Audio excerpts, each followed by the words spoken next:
Here's a segment from the latest edition of St. Charles Parish Today, a monthly local talk show. Summer is upon us, and with that we can expect frequent rainfall and, according to the National Weather Center, an active hurricane season. Last year, southeast Louisiana had several rain events and tropical threats, and if there's one phrase that stands out from it all, it would be our pump stations are at blank capacity. It was a recurring topic in local news and amongst residents of all of our surrounding parishes. But for as much media coverage as it got, few people seem to accurately explain how a pump station can be at 100% capacity if there's a broken or missing pump. And just how does the parish maintain this infrastructure? Here with me today to break it all down is our Public Works Director, Snooki Fauché. All right, Snooki, well, thanks for coming on the show with me. This is your first time, so this is exciting. Traditionally, I will sit here and interview somebody about a topic, and today we want to talk about pump stations, but I figured since it's not the most interesting topic, we're going to play a game. Oh, okay. I know you're shocked. Okay, this game is called Rumor Has It. So I'm going to read a list of rumors, and each time I read one, I want you to hold up this high budget sign here. You can see here rumor, truth, and let the public know if this is a rumor or if it's truth, and then just expand upon it. All these things are actually comments that we have received in the past via phone, Facebook, or email. So the first statement. Public Works forgets to turn the pumps on when it rains. Is this a rumor or is it truth? It's definitely a rumor. Public Works doesn't have to turn the pumps on. All of our pumps are on float switch that are synced through the pump station. We have one that kicks on at a certain level, and it runs so we don't create short cycles, which can damage the pumps. So it runs until the water depth gets to a certain level in the pump, then the next pump will kick on and on down the line, depending on the number of pumps that are there. And we look at a lot of things when this happens in order to set that up. It's the inflow, it's the hydraulics, but most importantly, we look at cycle time so that we don't overwork and then in turn overheat the pumps. Okay, next one. Public Works doesn't check the weather forecast and has no plan ahead of heavy rain. Rumor. We monitor all of the forecasts as well as get consistent feedback from the National Weather Service through Emergency Operations Center. They're in contact with myself, Assistant Public Works Director Bob Williams, the on-call people if it's after hours. If we are expecting a significant rainfall, that's defined by the Weather Service reports, we'll have pre-meetings where we'll develop strategies. Which pump stations do we need to pump down? What's the condition of the pump stations? We'll actually start a protocol where we will, on certain days, we actually go out and run pump stations, and we do that twice a week. But if it's coming towards the weekend and we're expecting a significant rainfall over the weekend, and then what we'll do is the day before we'll go out there, inspect sumps, we'll run equipment, we'll look at oil levels, just a whole list of items that we do on a regular basis, but it's repeated right before the storm because you never know what can happen. Yeah. Okay, so this is one that was a big thing in the media, I think, in the past year, not specifically in St. Charles Parish, but in the region. A pump station can be at 100% capacity even though there is a broken pump. Is this a rumor or is it true? I'm going to divide that. Okay. And I'm going to tell you why. It is true. The pump station can be at 100% capacity, even though we have a pump that's out of service. You have two scenarios that can happen in. One scenario is many of our pump stations, especially those that were either redesigned or newly built since around 2000, actually has an additional pump already in the system. So that if one fails, yes, So if one fails, we don't have to replace it in order to be at 100% of the hydraulics capacity of that station from the drainage study. So on the other side of that are older pump stations. If we lose a pump, we're not at 100% capacity. But we have 6 36-inch and 30-inch hydraulic pumps that are portable, and we take those pumps and we put those in places where we have failed pumping systems. So we do not let any of our stations get much below 100%. So this is one that we tell the public a lot. Cleaning your ditch has an impact on drainage. That is absolutely the truth. A lot of people don't think it does. I know. Cleaning your ditch, taking debris off of the side of the road next to your catch basin, raking your grass clippings or leaves out of your yard. I mean, all of those Those things are all factors. Are all factors and has impact. Actually, cleaning of the ditches reduces friction. It reduces obstructions, friction. The smoother the surface, the more open area you have. The transportation of the water is just more fluid. It's easier. That's kind of like the debate between culverts and ditches. And you know, if you use the coefficient of friction, then if your culvert is sized correctly, then it actually can move more water than a ditch of the same size that has tall grass, debris, or Things that are obstructing the flow of water. And we do have some residents, and I'm going to put a public announcement out there, who put their grass clippings and their leaves and trim their trees and their branches, and they put it in the ditch. Yeah. Or blow it into the subsurface drain so that their yard and their driveway and the street in front of their house looks good. You know, all of those factors are tremendous contributors to flooding in our Because if area. water never gets to a pump station, then it's not going to get pumped. The next one, and I think you touched on this in one of your other answers, but I'll say it anyway. Employees have to be on site to run a pump station. Okay. Again, we use telemetry system. All of our large pump stations are presently on telemetry system. And that just means remote control. Remote right? control, that's what I say. It's telemetry is pretty much exactly like the plant operators use to monitor process in the local industry. It's remote. You look at levels. All of our pump stations that are on telemetry have rain gauges. We know the exact amount of rain that's fallen in the area. Like the last event that we had last Saturday 2 weeks ago. I was on a telemetry system and at EOC, and I was able to say, okay, we're getting this amount of rainfall in Bayou Gauche, and we're getting this amount of rainfall in Des Allemands. Hey, look, you know, it's moving across. And actually, it had set up 2 lines, one between, or should I say, laterally between Muntz and Des Allemands, and St. Rose and Ama. And we literally were receiving about 3 to 3.5 inches of rain in that first hour on those 2 lines, and only about 1.5 inches in the center of the parish through Luling and Destrehan. So, you know, during these type of systems, the people on telemetry are really effective in identifying where the rain is falling and where we need the most help. Okay, so next statement. And you kind of touched on this too in your answer. Pump stations are being monitored 24 hours a day. That is absolutely true. Okay.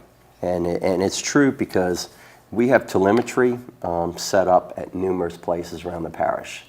So not just at Public Works. Not just at Public Works. EOC. EOC is our main partner in monitoring the telemetry system. If we get alarms, even if it's not raining, if we get alarms during the night of a disconnect, a pump that maybe started and it's not showing that it's shut off, or a pump that started with no water in the sump. Those things happen because it's electrical systems, and electrical systems fail. And because they do, we have these alarms that go off in EOC, and they will monitor the on-duty person, and they will make a decision whether we need to call out pump mechanics or electricians or both. This year, we've actually updated our software system for telemetry, and it's now on the cell phones. Oh, I didn't know this. The on-call personnel. So of our supervisors for Public Works, Mr. Chris Tregg, who's my superintendent of drainage, Terry Bro, who is my automation engineer, those guys actually have telemetry on their cell phones. We don't have the ability due to licensing to put that out for everybody, but we've purchased some licensings to that software. And we do have select people in Public Works who not only can monitor 24 hours a day in St. Charles Parish, but wherever they're at. And real quick on the subject of telemetry, because we had done a video on it last year. A lot of that was built in-house, correct? The Almost electrical all systems, of it. yeah. And that was Public Works employees that built this. Yes, we pointed that out, and y'all did. And it's not a very big team. It's just a few people. Yeah. It's not. It's not. Terry Bro heads that up.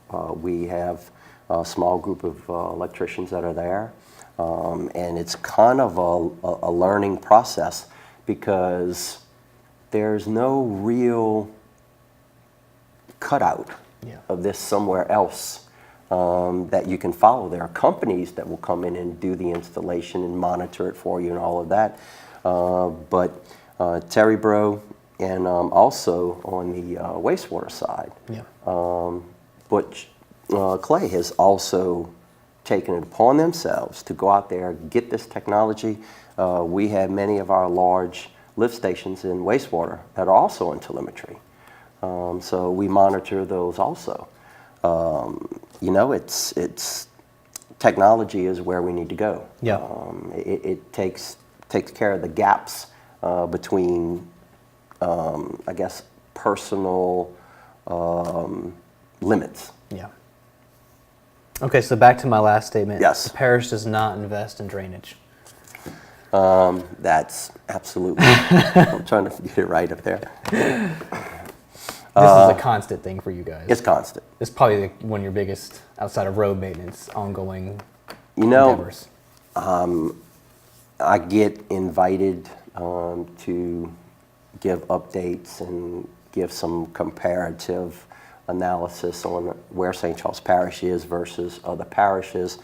And when our neighboring parish pump systems failed, the Louisiana state auditors stepped in, and we received probably 300 or 400 questions for information from them initially.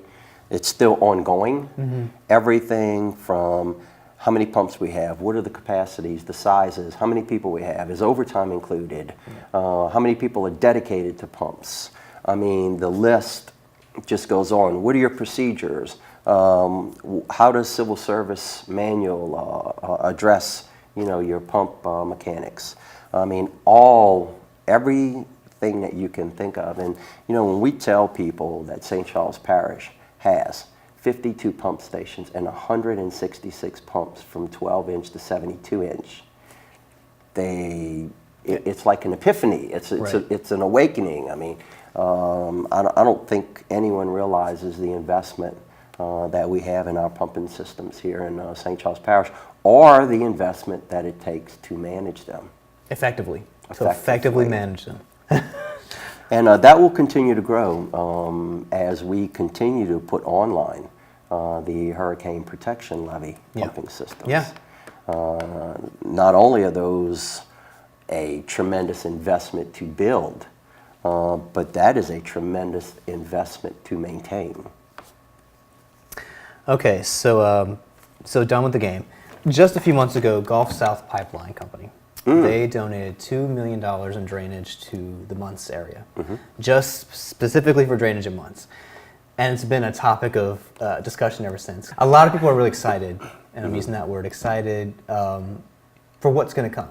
And I know that not everything has been laid out, but can you give us any update on that? So the $2 million in months is dedicated just to new projects that find permanent solutions.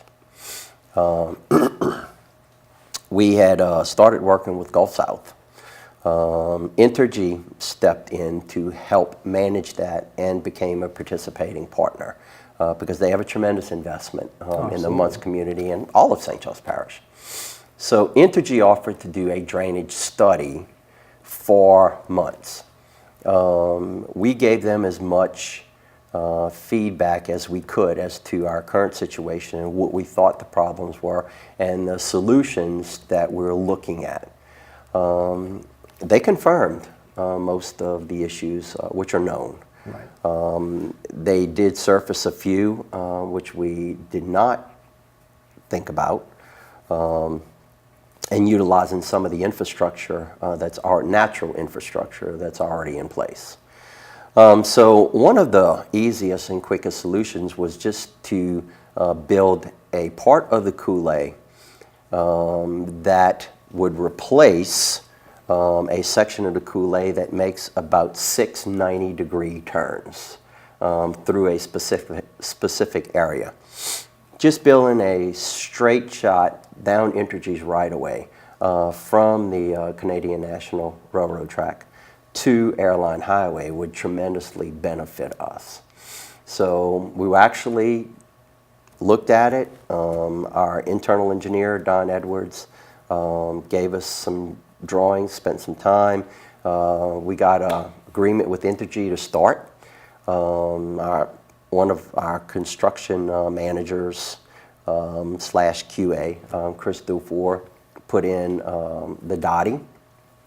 And when it came back, we knew that there were a series of pipelines that went through the property.